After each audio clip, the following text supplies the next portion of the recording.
विवाह प्रेम का लक्ष्य है, ये भ्रम है था। और इसीलिए मनुष्य सदैव ये भूल कर बैठता है, सोचता है कि विवाह ही प्रेम का लक्ष्य है। मनुष्य प्रेम को पाना ही प्रेम समझ लेता है। अब देखिए ना, इस संसार में कुछ ऐसे भी भाग्यशाली लोग हैं जिनका विवाह उनके प्रेम के साथ होता है। कुछ का प्रेम ऐसा भी जिन्हें विवश होकर ना चाहते हुए भी किसी और के गले में वरमाला डालनी पड़ती है। किंतु ये दोनों भूल कर बैठते हैं ना, विवाह के पश्चात वो सोचते हैं कि हमें तो सब कुछ मिल गया, हमने तो प्रेम प्राप्त कर लिया, हमारा लक्ष्य पूर्ण हुआ। किंतु उसके पश्चात ये जो प्रेम है था कहीं ना कहीं खो जाता है। और जिन्हें प्रेम ना मिला वो प्रेम ना मिल पाने की पीड़ा में प्रेम ही भूल जाते हैं। कह तो तुम उचित ही रहे हो कान्हा, किंतु यदि विवाह प्रेम का गंतव्य नहीं है तो फिर क्या है?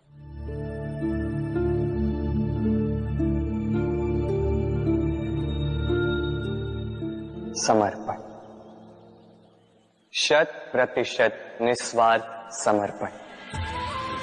वो समर्पण जो किसी मां के मन में अपने संतान के लिए होता है। क्योंकि ये प्रेम दाऊ, ये प्रेम पाना नहीं है, ये प्रेम देना है। अपने आप को, अपने अस्तित्व को, अपनी आत्मा को समर्पित कर देना। ये प्रेम ना ही शारीरिक है ना ही भौतिक, ये प्रेम तो अपनी आत्मा का समर्पण है। ये विवाह एक संबंध अवश्य है और इसमें कुछ भी अनुचित नहीं है। ये विवाह प्रेम से प्रतिबंधित नहीं है था। ये प्रेम कहीं ऊंचा है। अब यदि मैं आपको उदाहरण दूं तो क्या राधा के विवाह के पश्चात मैं उसके सुख की कामना करना छोड़ दूं? कैसे मैं प्रयास न करूं कि राधा जीवन में सदा सदा के लिए सुखी रहे? क्या मेरे मन में राधा के लिए प्रेम कम हुआ? कृष्ण का राधा के प्रति प्रेम कृष्ण में समाहित है ना। दाऊ, ये प्रेम पाप तब बन जाएगा जब इस प्रेम के बदले हम कुछ चाहेंगे। किंतु यदि ये प्रेम समर्पित हो तो ना ही ये अनीति है ना ही ये पाप है।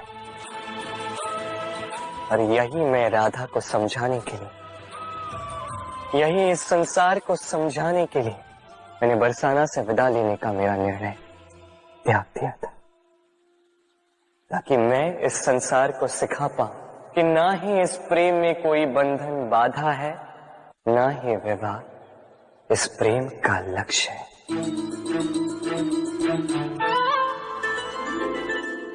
पर कान्हा, क्या संसार को ये समझाना, ये सिखाना सरल होगा? जो सरल हो वो कभी प्रेम की राह हो ही नहीं सकती। यदि प्रेम इतना सरल होता तो कैसे इतना महान होता था? यदि प्रेम सरल होता तो ब्रह्मदेव मुझे और राधा को प्रेम सिखाने के लिए नहीं चलते। यदि प्रेम सरल होता तो गोलोक में राधा और मेरे बीच ये विछोह होता ही नहीं। दाऊ, गोलोक में राधा और मेरे बीच केवल और केवल समर्पण था। पर इसीलिए तो माखन राधा चखती थी, स्वाद मुझे आता था। श्राप राधा को मिला और इसे भोगा हम दोनों ने।